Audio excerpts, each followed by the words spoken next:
Welcome to Mock the Week. I'm Dara O'Brien. The news this week. North Korea exploded a nuclear bomb which measured 4.2 on the Richter scale.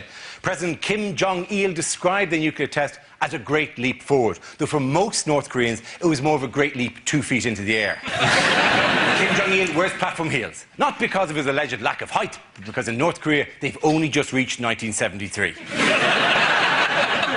Jack Straw and Salman Rushdie's comments on Islamic women wearing the veil caused controversy. One leading Muslim woman spoke out for her right to wear the veil, but she didn't want to be identified. As a devout Muslim, Salman Rushdie prays 5 times a day, mostly that no one finds out where he lives.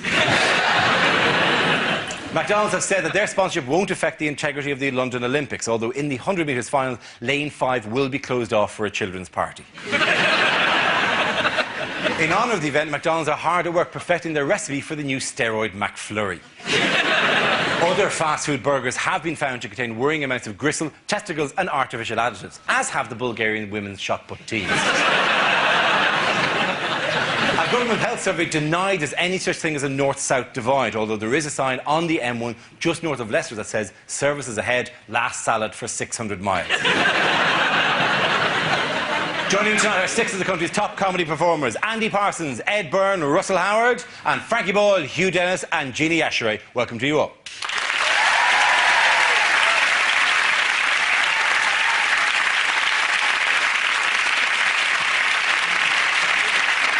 All right, our first round tonight is called Headliners. We'll show you a photo along with the initial letters of a headline. Let's see what you can make of it. Here's a picture of North Korea's eccentric leader, Kim Jong-il, out and about. There he is. So what does KTSW stand for? Is it Kim's trouser suit? Wow. Kim Jong-il, the sexy warlord. Is it Korean Teletubbies starts Wednesday? But after we let off the bombs, Kim's testicles stopped working. Does Kim Jong-il just have one big arm that he's winding round his body? Karaoke tyrant sings Westlife. Korea's topsoil warm.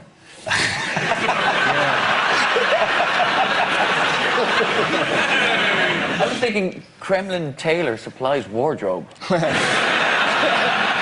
Is it Korea Test Shocks World? That's exactly right. Well done, Andy.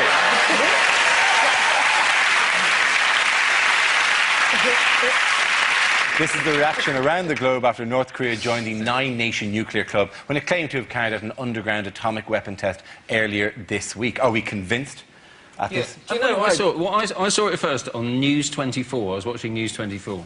And it brilliantly on News 24 said, if you would like to know more about the effects of the Korean nuclear test, press the red button.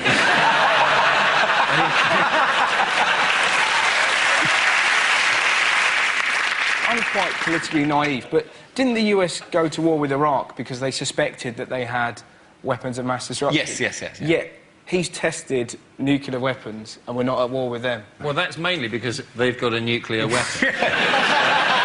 That's the big, you know... It actually is, it's a health and safety issue, to be honest. It's a health and safety issue. Predominantly, it is safer, and regulations say that you're only allowed to invade a country which has no significant weapons of mass destruction, whereas the ones that have, you know, you're in danger of incurring some sort of loss. So best to leave them alone, really, to be honest. and always get somebody to hold the ladder as well, while we're on the health and safety issue.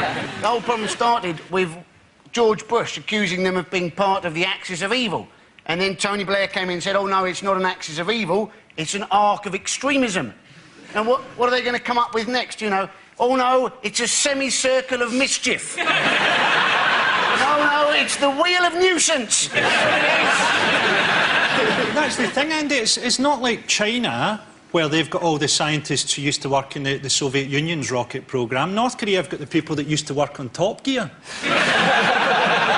There's a lot of scaremongering, you know, because they say, like, North Korea have missiles that can hit America, but the part of America they can hit is Alaska. I mean, who's going to nuke the Eskimos? You can take out one of their cities with a 3-bar fire and a bag of salt. The Americans' best guess, though, isn't it, is that they've actually only got 2 nuclear weapons. Yeah. And they're worried that they're going to attack Alaska, you know, but the whole idea is that America have got 10,000 nuclear weapons. Kim Jong-il's not going to go, oh, well, I could attack Alaska with one weapon, and if the Americans retaliate with their 10,000, it's OK, I've still got one left. Which country has been supportive of North Korea's nuclear Guernsey. test? Well, yeah. Guernsey, yeah, you're right. It will be, presumably, Iran. It is Iran. Iran has said But yes. he's mental, isn't he? President Ahmadinejad, he said in terms of Israel, he said, oh, well, I think the Jewish people, they should go back where they came from. Now, I'm no expert on geopolitics, but I thought the whole idea of Israel was that they are back where they came from. I think you'll find, Andy, there's a certain amount of dispute about that. That's probably the base of it all, really, isn't it? Yeah. If they could just get to the bottom of that little riddle, then everyone would be fine. I just hope they're watching this show and they go, Parsons has got a point. Yeah, that'd be great. What have we been doing? Near home, what has provoked anger within Britain's Muslim community? It's Jack Straw, isn't it? It is, of course, Jack Straw. Do you see that story about some dick in Liverpool who ripped the veil off a Muslim lady?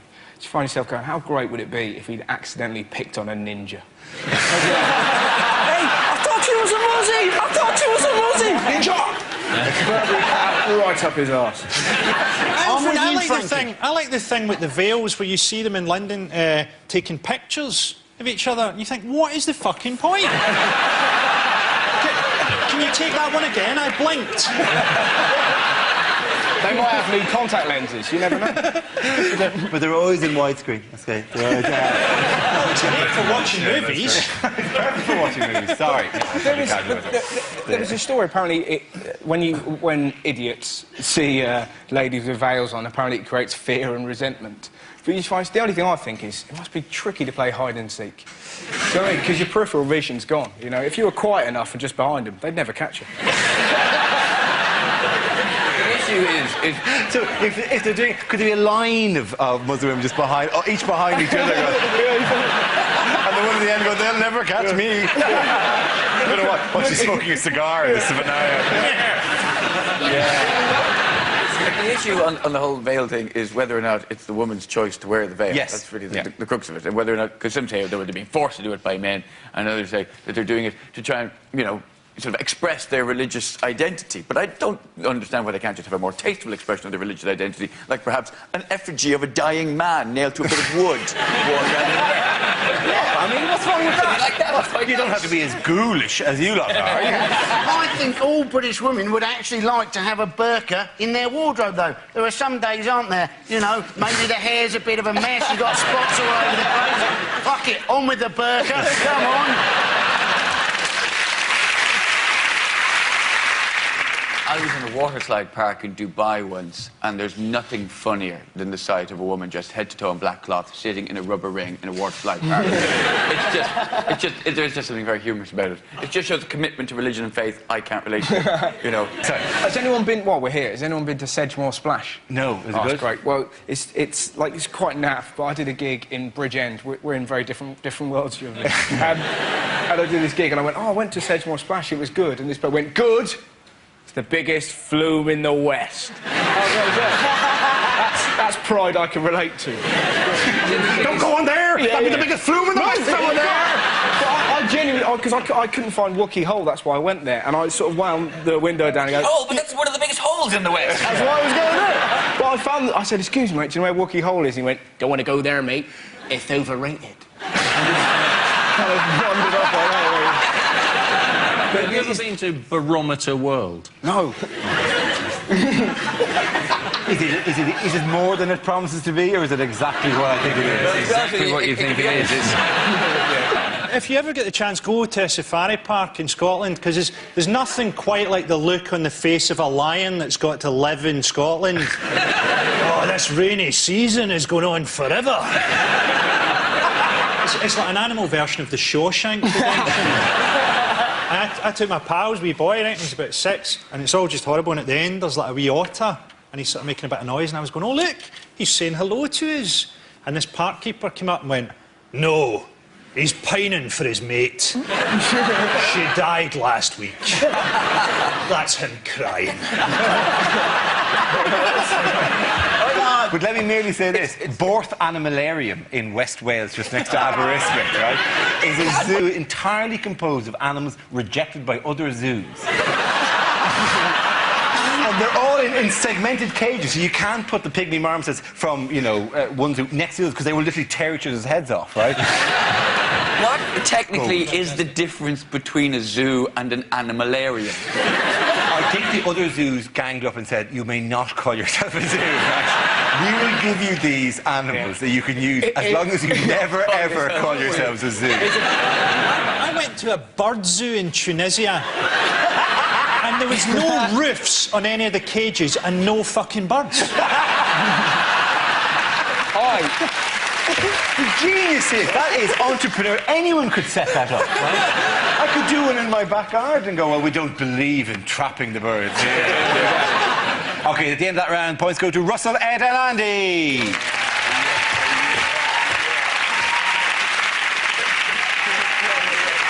We now play a round called Newsreel. We'll play in a recent piece of news footage featuring some of the world's major figures and ask Hugh to provide a commentary. OK, Hugh, this week you'll have a royal theme. Here we go. Oh, here comes Her Majesty the Queen, resplendent in a curtain. Walking past one of the many Coke machines she's decided must be installed in Buckingham Palace. The Duke of Edinburgh, very fond of impressions. That was a dirty old man.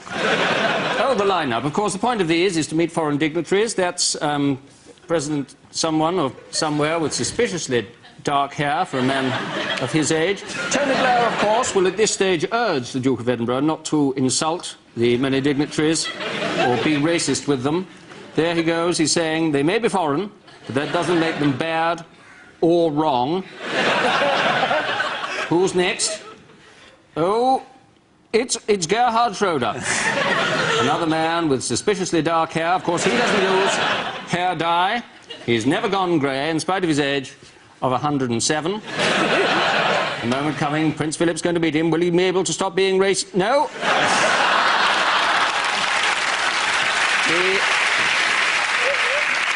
And now, here are the reservoir presidents. President Pink of Russia. Oh, and finally, of course, the team photo.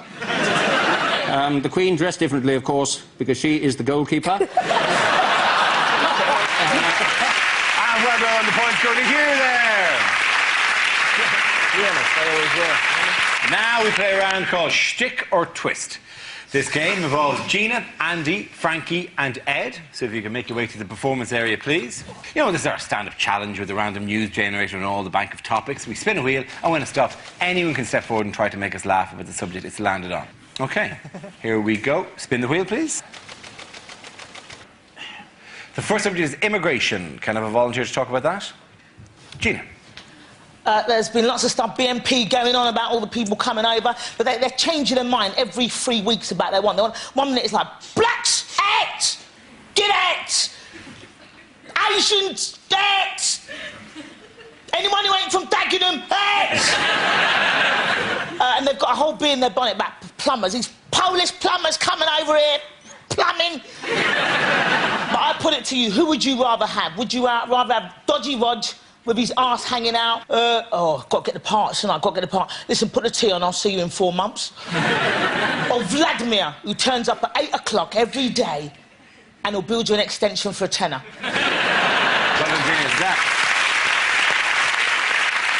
OK, let's spin the wheel again. The subject is health scares. Who's going to come in? Ed. Well, of course, there's bird flu. Which has killed about as many people as have died of vending machines falling on them. And we're very worried about that. Apparently, the reason we're supposed to be worried about it becoming an epidemic is because apparently this is the science behind it. Somebody could have regular flu, apparently, right? Somebody could have regular flu and then could catch bird flu as well. And then theoretically, hypothetically, scientifically, the two could mutate inside that person and create a super strain of bird flu that's airborne like regular flu, and then there could be an epidemic. It's possible. Why don't these scientists smoke a joint and lighten up? Is it not also possible that someone could have bird flu, eat a chicken wing, and then be given the power of flight? Is that not on the cards? I feel a bit sniffly. I went to KFC, had a chest X-ray, next thing you know, the next stage in our evolution. Thank you very much, Ed. OK, that leaves us with Andy and Frankie. Let's spin the wheel again. The next topic is America. Who wants to come in on that? Andy. Well, their president is an idiot.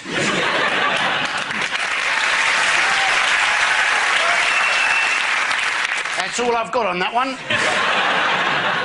No, this is the man, right? He wants to try and put a person on Mars by building a stopping-off station on the moon.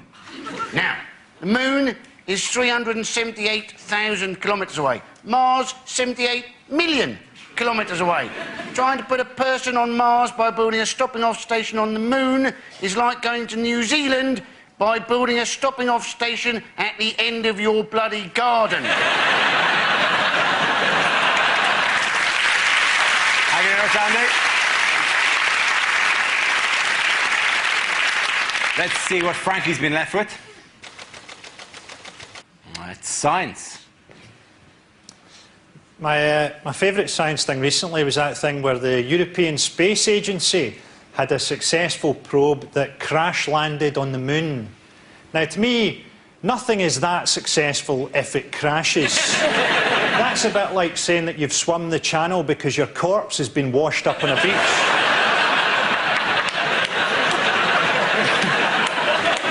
We've now got face transplant technology. Surely the best thing about having a face transplant is that you get to turn up at the donor's funeral and go, whoa. Have you ever heard that science thing that if you put a frog into boiling water, it'll jump out, but if you put it into a pan of cold water and heat it up, it won't realise and it will die? Or to put it another way, scientists have a lot of time on their hands. Shall we have a go at curing cancer? No, I'm going to see how many fruit pastels it takes to choke a kestrel. Thank you very much, Frankie.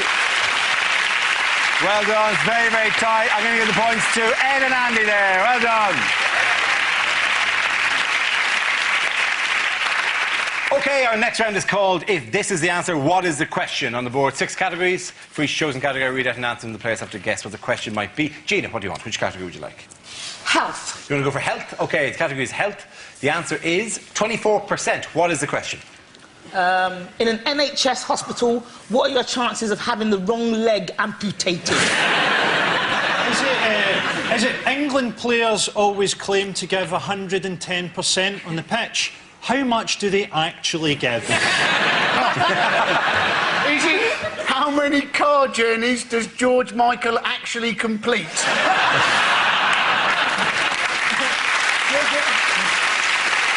Is it the percentage of people from Norfolk who've married outside their own families?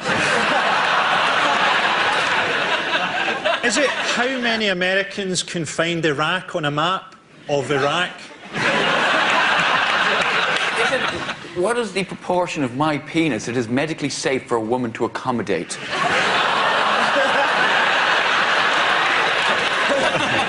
How much of what Ed just said is bullshit? You know what?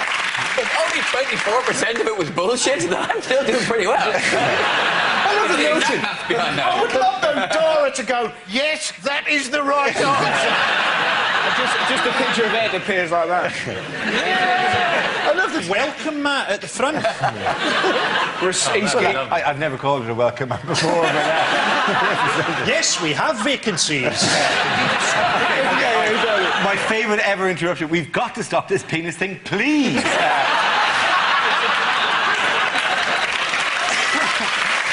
Number one interruption there. Is that the answer? Please, I'm particularly fond of. Please.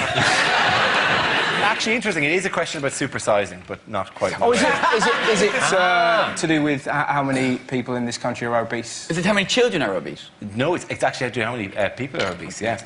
The question I was looking for. Any guesses? Is it what percentage of people in Great Britain are obese?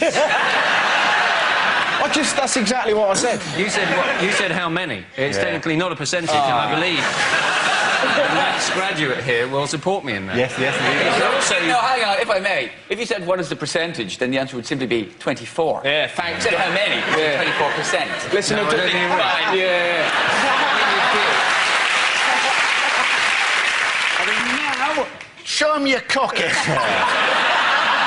Not beat him over the head with it.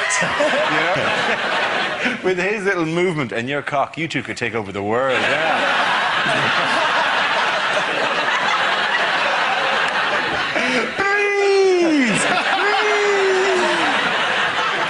Vaguely topical. Anything about the news, please.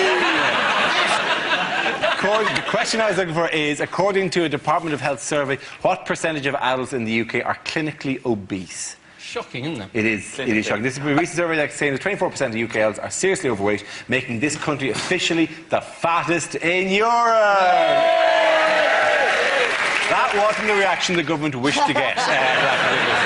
The reason why we're all obese, right, is that the junk food isn't food. It's poisonous. Because they've just done a survey this week that says you can't exercise off junk food. Yes, they have. It was done in Glasgow, actually. Well, it's poison. If you can't exercise it off, that's like going, oh, I've been bitten by a cobra. Have you tried star jumps? The best part to eat of a Happy Meal is the toy. You know, it takes you 4 hours to run off a bag of chips, and that doesn't include stopping for snacks. Caroline Flint, you see, the health minister said this week that overweight people need lessons in how to eat fruit. Yeah. It just would be a great video of just a fat man with a banana just... Why won't you help me, Tony Blair? It's just ridiculous. Because the thing was, apparently they'll then pass that down to their kids. And if you don't know how to peel a banana, you're not allowed to breed. It's that simple.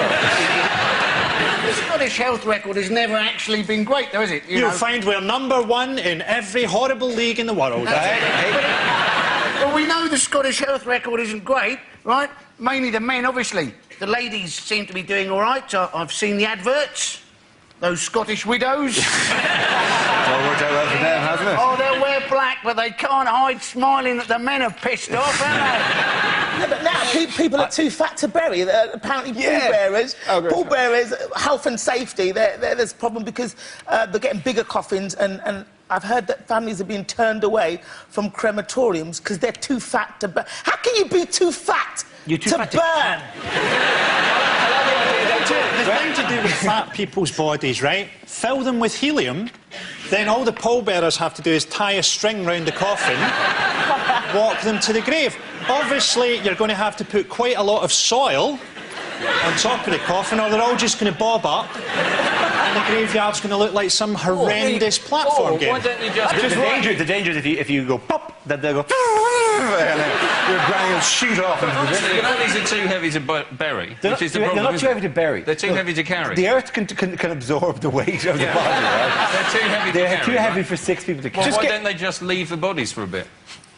Just bury them. Just bury the bodies after a month or so. That was sort of... I like the idea of maybe just using forklift trucks. How great would that be? Ashes to ashes, mind out. There you go. In the north-south divide, Boston is now Britain's most obese place. Yeah, Boston, 1 Lincolnshire. in 3 people in Boston in Lincolnshire is exactly obese. Now, I'm wondering if that's because it's in the fens. It's very low-lying, almost in a dip. You know, once fat people get in, it's very hard for them to get out again. Struggling up these sides. Yeah, but healthy food tastes rubbish. Yeah. And, you know, healthy food tastes rubbish, and it's expensive. I tried to go on one of these, like, Carol Vorderman 28-day detox diet, and I managed it for 28 minutes. If you don't finish the Carol Vorderman 28-day diet, is your home in danger of being repossessed? The government is having to clarify its advice on healthy eating in Scotland, explaining that 5 pieces of fruit and veg a day is per person and not for the entire country. Britain's funeral directors are struggling to cope with the growing number of obese bodies. Not only can they not carry the coffin, but they're finding it hard to prise the rings off their podgy fingers. Grim. The points they go to Frankie, Hugh and Gina. Now we come to our final quick-fire round called Scenes We'd Like to See. This is for everyone, so if you can make your way to the performance area, please. I call it ideas for scenarios we'd love to see, and the performers come in with their suggestions. OK, here we go. The first subject is lines that you'd never hear in a Bond film. Ingenious, Q. It's a bomb, but it's also a rucksack.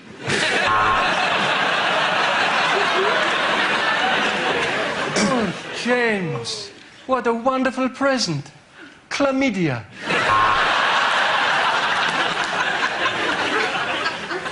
My name is Bond. Mohammed Bond. Everything's ready for your mission, Bond. All you need to do is fill in this health and safety risk assessment. Mr. Bond, have you ever kissed a man? You're very good at poker, but let's see how you do on the fruit machines. Here's your new car, Bond. A Ford Focus. I'll have an egg roll, scrambled, not boiled. Let me get this straight. There's an evil tyrant at the top of a mountain, surrounded totally by armed guards. Do you know, I don't fancy it. It's not just a baseball bat, Bond. It's a baseball bat with a nail through it. Oh, James, is it meant to be this soft?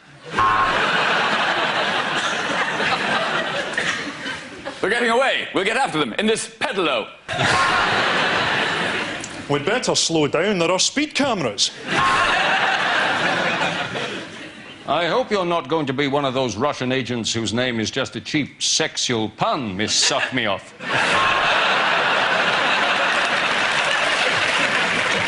Next topic is TV shows that never made it to air. The boy whose arms and arse and head fell off. He robs from the rich and the poor. It's Robin Hoodie. And now the magic of Britain's parks at night as Bill Oddie presents Gay Watch.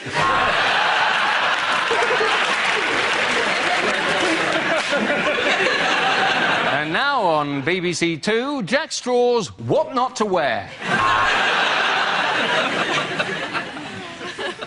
I'm Wayne Rooney, and welcome to Grannies Do the Filthiest Things. Welcome to Blind Date with me, Stevie Wonder. And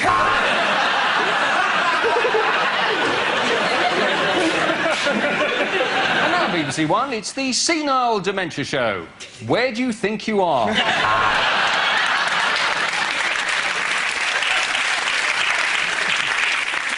This week on Who Do You Think You Are, Prince Harry traces his family tree with some surprising results. Let's leave it at that, ladies and gentlemen. Well done to all of you. Points go to Frankie, Hugh and Gina.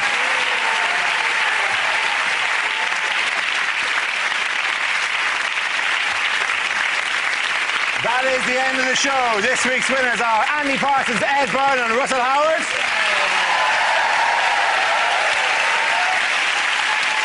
Commiserations to Frankie Boyle, Hugh Dennis and Gina Ashery.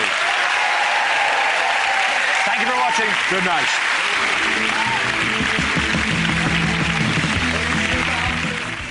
It's satirical, it's topical, and it's on BBC4 next. Marcus Brigstocks waiting with the late edition.